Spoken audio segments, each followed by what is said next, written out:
Here's how to change the battery in the remote for a Toyota Prius. If yours is this one, this is a 3rd generation Prius. So there's a little button here on the side that has this bump. You push the little button, then your key comes out.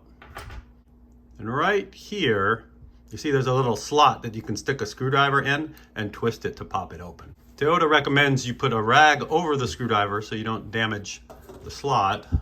And you put it in, twist, and she pops open.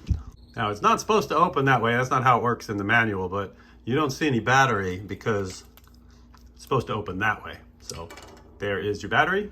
So that's a fairly common battery. The number on it is 1632. I got this at Walgreens. I'll put a link in the description if you want one. And then the old one just pops out.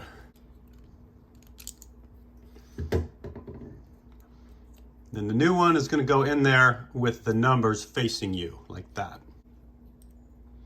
So the new battery just sits in there like that. Make sure it's flat. All right, so I'm going to lay the motherboard back in with the new battery on top of the button like that. Make sure it's in its right spot.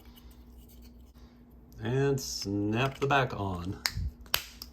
Pretty simple. I don't think there's a way you can snap it wrong. Just make sure it's not upside down when you try to snap it back on. Then replace your key, click, and you're done.